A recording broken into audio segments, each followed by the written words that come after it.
थी। इसके पीछे वजह यह थी कि ध्रुवांश को आसपास बिछाए गए चेतना जाल महसूस होने लगते।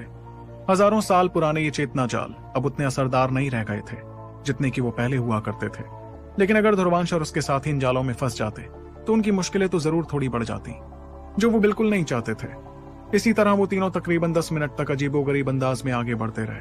वहां उनके ठीक सामने एक बेहद बड़ा तूफान दिखाई दिया। ये वही तूफान था जो उस शानदार महल की रक्षा कर रहा था। गौर से उस तूफान को देखने के बाद ध्रुवांश ने कुछ सोचते हुए कहा, यह तो बहुत ही खास चेतना जाल है जिसे शायद एक त्रिकालदर्शी योगी ने तैयार किया था।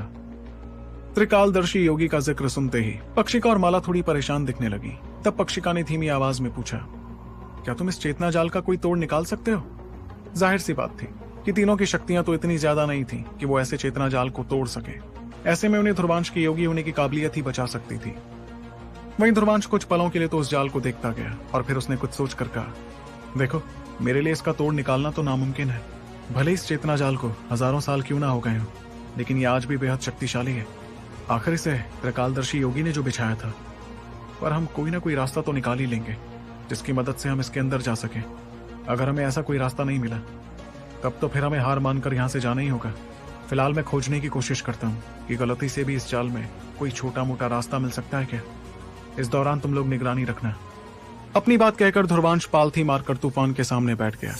ऐसा करते हुए उसने तुरंत अपने हाथों की सील्स बदलनी शुरू की, जिससे तैयार होती चेतना सील्स तूफान में जाकर अपने आप पिघलने लगी।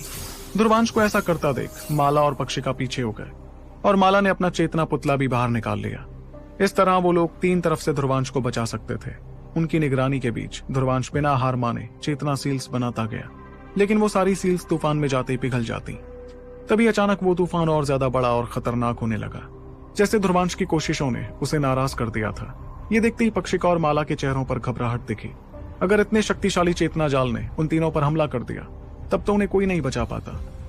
किस्मत से थोड़ा गरजने के बाद वो तूफान पहले जैसा होने लगा। इस बीच ध्रुवांश ने अपनी आंखें खोली।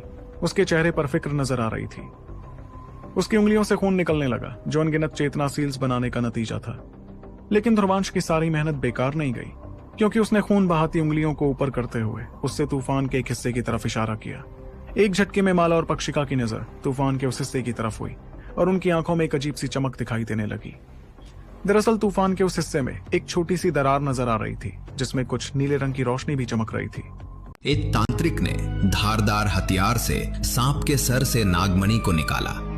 उसने अपनी छोटी उंगली को काटा और टप टप एक छोटी सी दरार नजर आ रही थी, जिसमें कुछ